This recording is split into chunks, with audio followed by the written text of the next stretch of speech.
the way it was put towards me by a coach was, oh, you're arrogant. You think that you're the special case, that you can add without consequence because you're special and you think you can do something different. The finite nature of us being humans and the reality of if you don't put fuel in, fuel will get burned. And where are you going to be after that? We know where that leads to death. I fill up every day because if I don't, I'm playing from a deficit. I actually want to play more than just my talent. I actually want to be a professional when I think about how I live my life. I don't want to just win a moment. I want to win the day. I want to win the year. I want to win the decade. And if you want to do that, you show up in a professional way. Make sure you're awake at the wheel and take responsibility for who you're becoming every single day. It's all a vote for who you're becoming, says James Clear. And fueling is critical. We say fuel first. As humans, we prefer the path of least resistance. We crave convenience, the payoff without the price. But when our lives revolve around comfort, it doesn't deliver. Living in perpetual comfort leaves us weak and asleep. This podcast is an invitation to flip that script, to choose the unlikely path, to get the life you really want through voluntary discomfort. This is Strong and Awake. I'm Dane Sanders. So Mitch, I want you to think about your car for a second. And that moment in your day where you're like, yeah, you looked at the gauge, it could be electric car and you're looking at electricity, you're looking at gas, or whenever someone's watching this in the future, whatever we're fueling our cars on, whatever. The point is the fuel to make the thing go is dipping towards empty. And there's an inevitability in your life. There's still fuel in there, so it's not really urgent, but you know that at some point you're gonna need to stop and put metaphorical gas in the metaphorical car. And there's something in you that's resisting that chore. It's just 7 minutes to find a gas station and pull in. But the point is, it's an inevitability. It has to happen. No one disagrees that if you want to keep the car running, you need to put fuel in the car because of the drift. It's entropy, energy is dissipating from the car. You need to put it in. And I want to pay real particular attention to the two things. One, the resistance to do the important but not urgent. And then two, the inevitability that I have to put fuel in anyways. So with those two things in play, I want to talk about this idea of fueling first, on why it's so critical to put gas in the car early and often and not just treat it like, oh no, when it's really, really empty, then I'll go. Like it's not a put-offable task because there are implications to not fueling early and often, fueling first, is how we talk about it at MWOD, that I think is largely unappreciated, except when people do it. When people fuel first, the entire experience of driving the metaphorical car, or if you think beyond the metaphor to your life, the entire experience of your life radically transforms towards the positive in ways that I think are radically misunderstood and not taken advantage of, not actualized. People aren't grabbing a hold of it and taking advantage of this huge benefit, this disproportionate, unfair advantage you could have in life if you did it. So it's not just a nice to have thing that we're talking about today. What we're talking about today is mission critical. And my invitation is for listeners to kind of perk up a little bit and go, wait, this is something that I'm going to have to do anyways, no matter what. But if I just did it at a different time in my day, I'm going to get an advantage in my day. Yes, that is precisely what we're talking about today. And I can't wait to get into fueling first. That's a great distinction and setup. And before we get to kind of that, giving you an advantage, all these things, I do want to camp out a little bit on the reality that we do have to fuel, like it's a necessity. Because it's sad, but I've lived life not believing that or not living in that reality. So I do want to camp out on that, whether that's, you're going, all-nighters for school or work, or you're kind of burning the candle on both ends. Eventually, your body will force you to sleep. Like you will get sick, you will crash. I mean, teachers experience this with, a summer break or any kind of holiday break. Like I worked at a school for a long time and it's the inevitable, like everyone gets sick. So this is a reality, but I think we think that even though the fuel gauge says empty, We think that extra, 50 miles, 60 miles is infinite. So I want to talk about the cost of running on empty before we get into some of these other strategies and topics. I think you're right, and I have a hunch that in a moment I'm going to say some words that folks at home are going to go, oh, that's me, and it really comes down to the way it was put towards me by a coach I had in my world was this individual said, "Oh, you're arrogant." I'm like, "What do you mean I'm arrogant?" I'm like, "You think that you're the special case, that you can add without consequence, because like regular people, bless their heart, they're regular people. You're special, and you think you can do something different."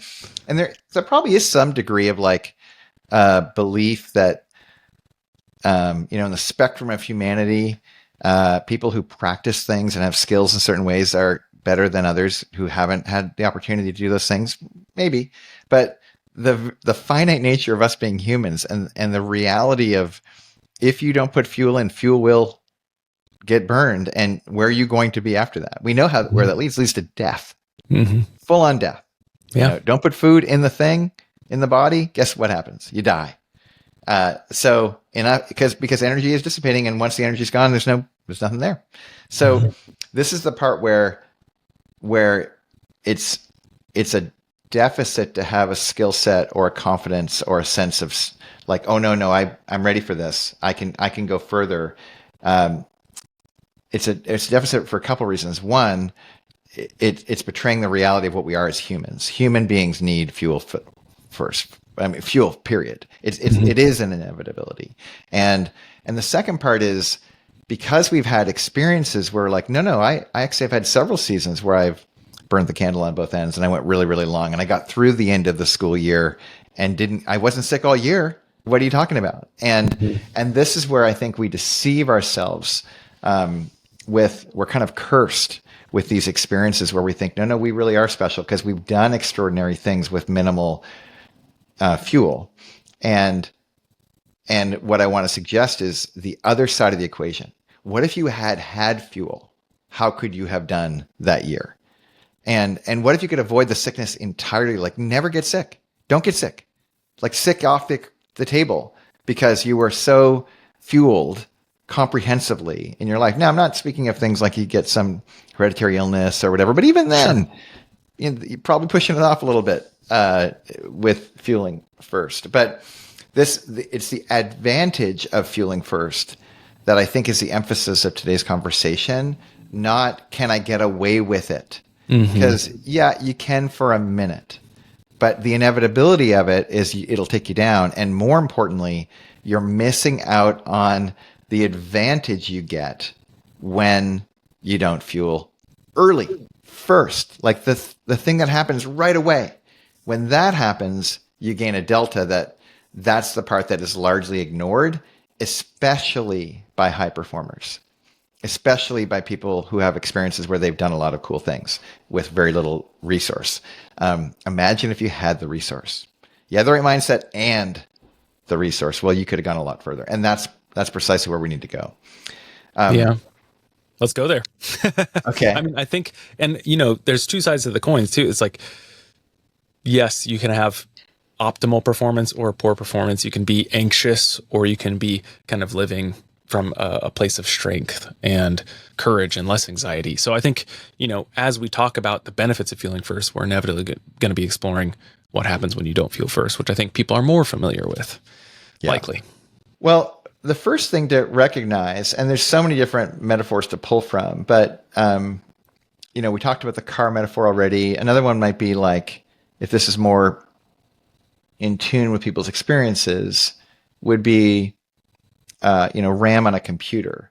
If I have several applications open at the same time, the device that I'm working on slows down, takes more energy from the thing that I'm working on. And another way to look at it on the positive is, if you close all those tabs, if you have one tab only, or if you have only one app running at a moment, think of the performance that is enhanced as a result that thing. So that idea connects deeply to getting fuel in the tank. So picture your life with a full tank, not the moment of like running around resisting filling it, but if you have a full tank, the whole machine will work better. It will operate better. This happens in work. It happens relationally. It happens in performance with our goals.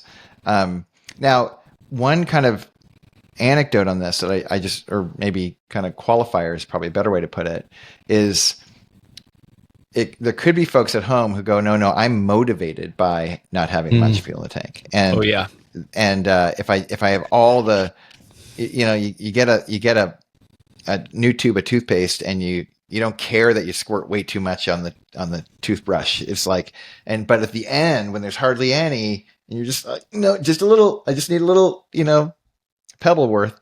I hear what people are saying, but imagine a world where you are flush. You have all the toothpaste you need. And with the first squirt, it's just enough. What you're setting yourself up for is performance, man. Again, forgive all the mixed metaphors of cars and computers and now toothbrushes. But the point is, if you're disciplined with the full tank, you will perform far better than this fear-based, I don't have much left, I got to do a lot with a little. It just does not set you up. It sets up more stress, and you're using your fuel inefficiently and effectively, and you don't have to. I can say this from experience as someone who loved, cramming the night before for an exam or whatever, and contrasting that with a methodical approach to deep learning, where I was really committed to learning over the course of a semester versus the night before to get a good grade on a test. It's radically different. And when you pace it over time, you end up coming back to the material over and over and over again, layering it. So if you have a rich bank of resource and you can be disciplined in how you relate with that resource, you will get demonstratively more benefit than you will if you're just trying to be motivated to get across the finish line or hit a mark in a given moment. It kind of misses the point. So first advantage, I would argue, is performance. You will perform better if you have a full tank. And back to the car, think of a car that's sputtering with not much gas left in it. And as soon as you fill it up, it's like, it kind of feels like I just got a new car. Like, why is it driving differently? Well, it's because gas is going everywhere it needs to. The car doesn't need to make decisions about where gas isn't going to go in order to keep the major things running. Everything has what it needs to perform. And when you have that, you're in a significant advantage. So that's probably one. Anything I'm missing in that occurs to you? No, but I like that distinction about decision making, because oftentimes I recently just took my car into the shop because my battery was totally dead. We charged it. We didn't know it was the battery. It was actually the alternator, so it wasn't actually recharging the battery as I was driving. Mm-hmm. So what appeared to be great actually ended up not being great, because we put a brand new battery in there, and then just sure enough, after driving it back from the shop, basically, I start pulling into my driveway and the power steering goes out and the lights start flickering and the AC is going out. And it's exactly that. Like when you're operating out of a place of constantly just trying to just barely keep enough in the tank to keep it running, from a place of, scarcity, that's when those decisions have to be made. Mm-hmm. And it's like, okay, do I allocate these resources towards this or this? And we don't want to be in a position where we're having to make those decisions, because usually it's a kind of choosing the lesser of two evils at that mm-hmm. point. Mm-hmm. Or who do I serve, myself or my family, or my employer or myself? So I think the more we can put ourselves in a position, not just for optimal performance, but just like a fuller life and less anxiety, which I think is probably where we could go next in this conversation. Yeah, there's no doubt. When we're performing well, there's a kind of a self-unconsciousness that happens. So you have enough fuel, the fuel's being disciplined and distributed appropriately, everything's working. There's no question of like AC versus, dome light when the car door opens. It all works. So when the performance works, you're not thinking about power steering versus car light versus, whatever. It's like, it's all there. So as a result, anxiety drops, confidence goes up. And this is both, literal with the metaphor of car, but it's metaphorical because it goes far beyond the car. This is true in our own lives. When we're, we have phrases in our culture, things like firing on all pistons. Well, what does that mean? Well, it means everything's working. And when you're firing on all pistons, you're not thinking about will it fire or not. It is firing. And you get to take all of that cognitive resource and apply it to far more important problems than, do I have enough? We hear a lot of conversations in our culture around people who live in a scarcity mindset versus an abundance mindset. Well, that's abundance of what? Fuel. Scarcity of what? Fuel. So that if you suffer from a scarcity mindset, well, get fuel in the tank before you need it, and you're fine. And even as I say these words, I know there are people who are maybe screaming at their radio, or they're on a run and they're saying, "Gosh, this is me." Like, you don't understand. You can say that from your high horse because you have all this resource, because you're in a position of privilege and I'm in a position of want. And what it almost, when people are in that state, and believe me, friend, I've been in that state so often. There's a correlation between being in that state and the tank being empty. And it's like there's just not much to pull from. You're at the end of your rope. And it sounds so counterintuitive to say, I don't have anything. I can't go get what I need. I need to go do the work. And it's like you're actually setting yourself up for inevitable failure if you don't pause and go get fuel. Because back to our metaphor, there is a scenario where the car just runs out of gas and you're on the side of the road. And then what are you going to do with your urgency? Not much. You're disqualified. You're out of the game. So the smartest thing you can do when you're feeling in a scarce space is to go fill the tank up with as much as you can find. Don't use it right away. Fill it up. And do it not just once for the month, like a Costco run or something. Like you do it daily. Every single day you fuel first. It's not measured over the course of long periods of time. It's measured every single day. Because you think about that, then fueling first, actually, it's like topping it up. It's not like empty to full every day. It's like, no, I always fuel first. I start with a full tank every day. Even if yesterday I only had to use a smidge. If I had to use a lot, it might take a little longer to fill up. But I fill up every day, because if I don't, I'm playing from a deficit. So if I want the enhanced performance, great. If I want the lower anxiety, because by the way, this is a lot more enjoyable way to live. Before we started this recording, we were talking about our actual real lives and the different things we're both navigating. And we both have a lot going on. I mean, crazy amounts. And I don't experience either of us as really uptight about it. It's like, okay. Yep. I guess we'll deal with the hard day. And we're in a position where we get to do that. And it is a privileged position, but it's also an earned position because we had to do something when we woke up this morning to put ourselves in that disposition, if that makes sense. Yeah. Does that make sense when I articulate it that way? It does. And I think goes back to this kind of reactive versus proactive. I think fueling first not only begets that, but like fueling first, or the very action of being proactive is fueling. So I mean, we could list all the benefits for days, which I think we're making a compelling case in my opinion. But what can we do? Because I am someone that for a long time has told myself the story that no, I'm only motivated when it's urgent, when I'm running on empty.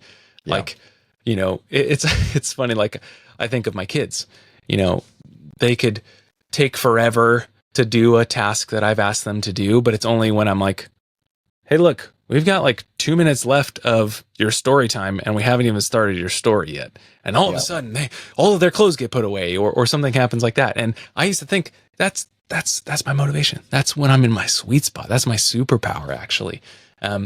It's only after kind of beginning to practice this more proactive fueling, where I've realized like, wow, I've lived my whole life just right on the edge in a really unhelpful way, not on the bleeding edge, not in a place of proactive living for others, being fueled and overflowing for others, but rather just trying to play catch up and chasing the pack from behind. And yeah, I think all these factors are really important to keep digging into.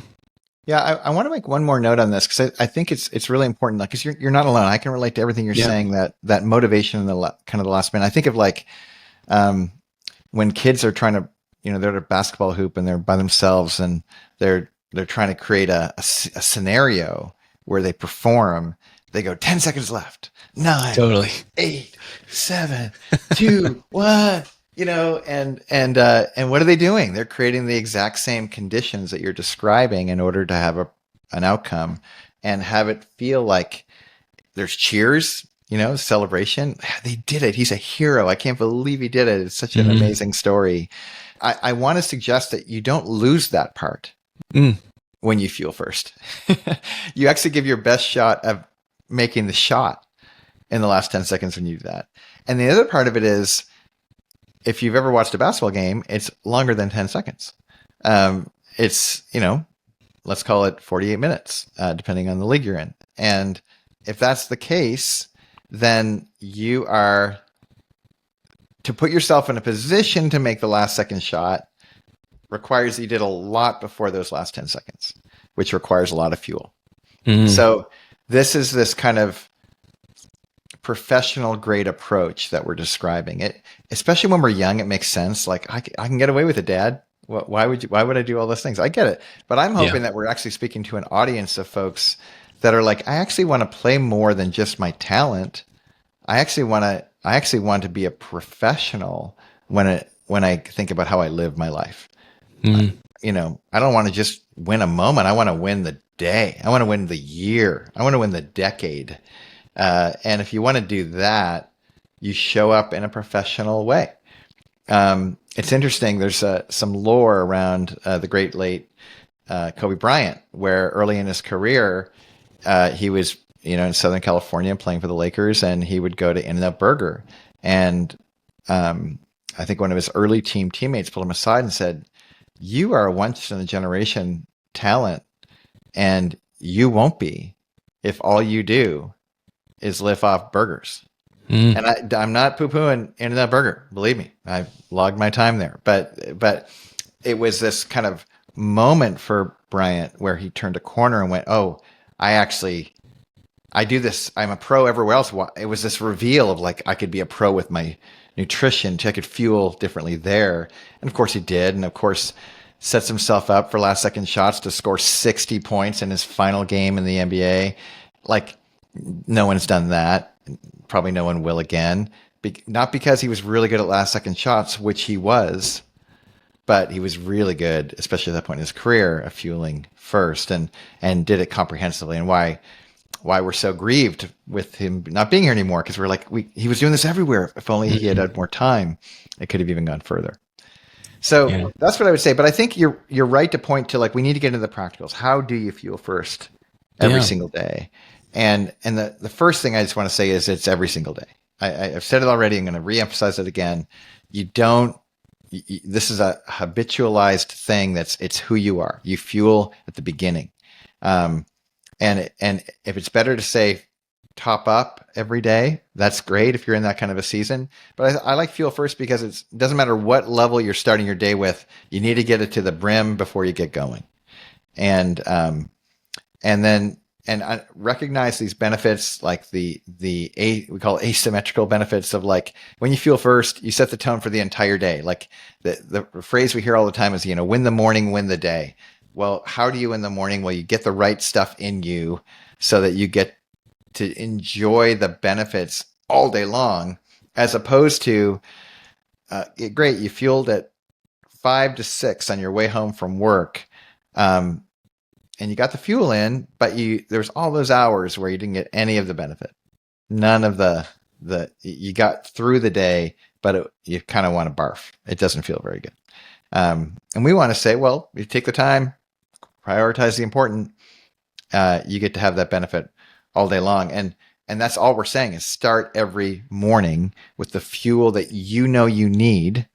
Say sleep, get an average of 7 hours sleep every single week. Try to shoot for 7. That means 8 hours in bed to get 7 hours sleep a night.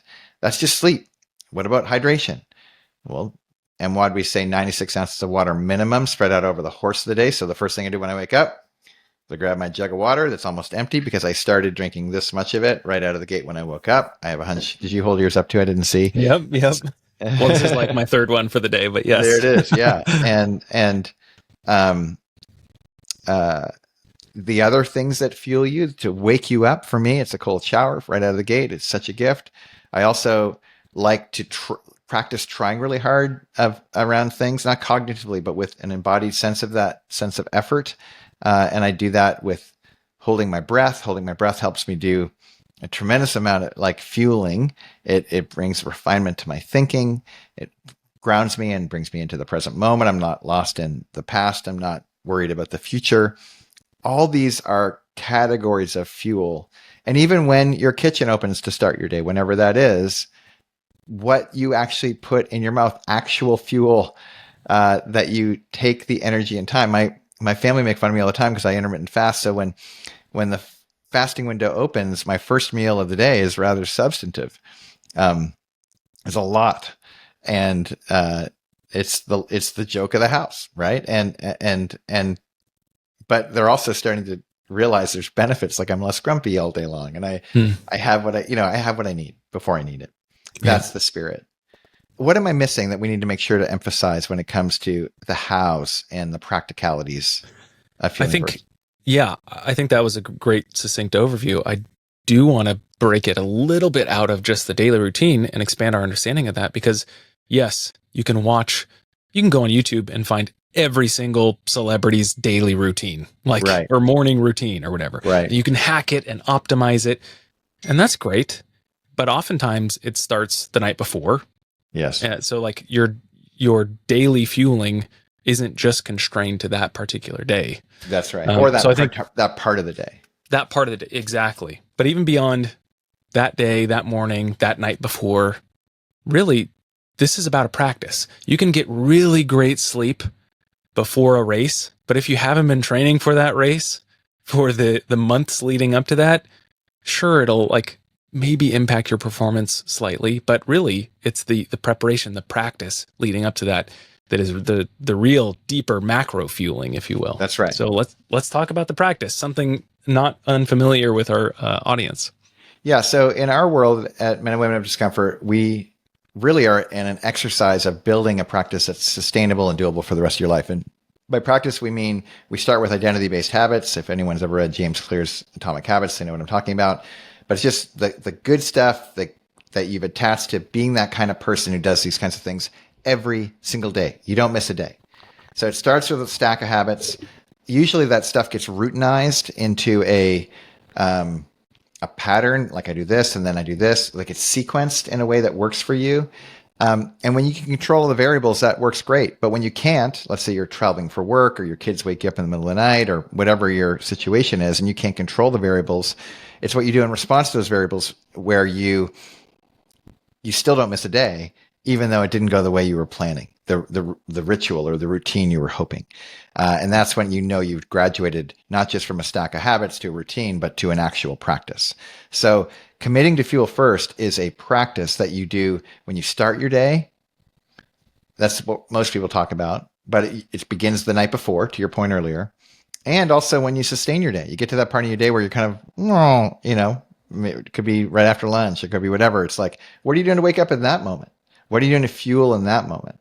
And then as you kind of head towards the end, how are you reflecting on your day and setting up the next day? All these things contribute to the fuel, how you're relating with the thing, and it fills your metaphorical tank. So the pattern of start, sustain, and set up for tomorrow is one way to look at it. Never missing a day is another way to look at it. And in those segments of any given day, thinking through what fuels me the most really consistently at this portion of the day, and this portion of the day, and this portion of the day. It might sound counterintuitive that I say fuel first, but I don't eat when I wake up. But I don't eat when I wake up because that's actually part of my fueling. I don't want to lead with that. I want to lead with waking up, and I want to lead with gaining my ground and my focus, and then getting into my deep work. And then when I'm about to transition to more collective work, stuff like recording podcasts or being in meetings or interviewing people for stuff or whatever, that's when I start getting food in my body, because that's the best time. But I don't miss. I promise you. Mitch has been in enough meetings where I'm gobbling food with me while we're talking, because it would betray my practice if I didn't do it. I think a lot of times these things could be abstract ideas or overly concrete, like thinking about fuel just as food or just as water or just as sleep. But framing it in that way, where you're thinking about starting your day, sustaining your day, and ending your day, starting that cycle again, is really helpful. And it's a helpful exercise too, to in that evening routine, to sit back and reflect, because doing this day over day, you start to not only get the reps, but you start to observe patterns, which can inform how you do the next day, how you kind of tweak things, how you adjust how you're fueling. Because inevitably there's going to be a change of scenario, a whirlwind that comes, noticing gaps and drifts like we've talked about in the past. And having the capacity, being fueled, gives you that margin, and you create that margin so that you can actually have those compounding effects and growth time over time. So the precision around what kind of fuel you need when is an important question for our listeners to ask. What do I need when I wake up? What do I need when, so I mentioned what I do when I wake up. What do I do when I'm tempted to kind of lose energy or whatever? I get up, I move. I've adjusted the timing of my workouts, especially kind of more functional fitness kinds of workouts, because it gets my body from a seated state or a leaning state. I'm on a leaning chair right now, but into my body more, less cognitive, and that tends to give me a new lease on life. Sometimes I'll do some breath work to do that. But end of day, journaling, reflecting, like I said I was going to do this. What did I actually do? Where did I miss it? How could I correct course with that? Which is a future conversation we're going to have.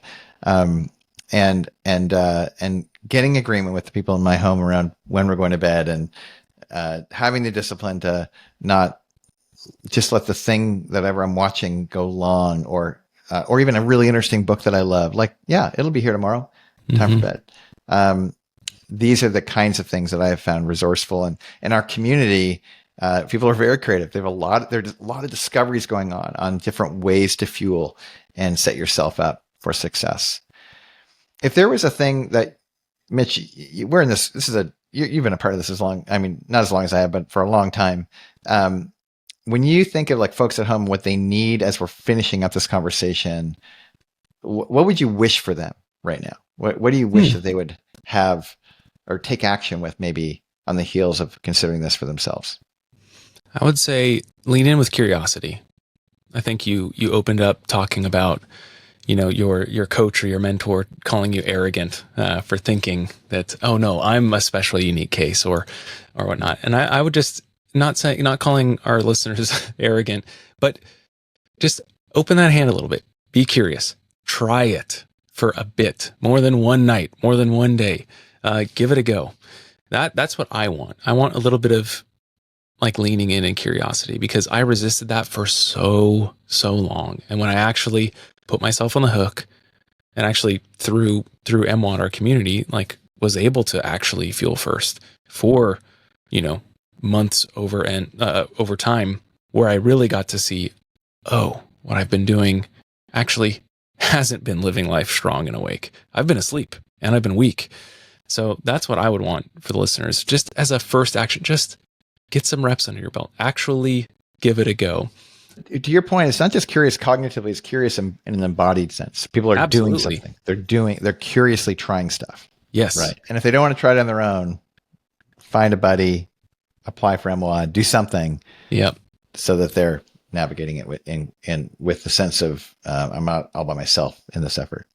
Yeah. I have a hunch that a lot of people have had that openness or that curiosity cognitively, but unless it's embodied, unless you're actually taking action, like what good is that?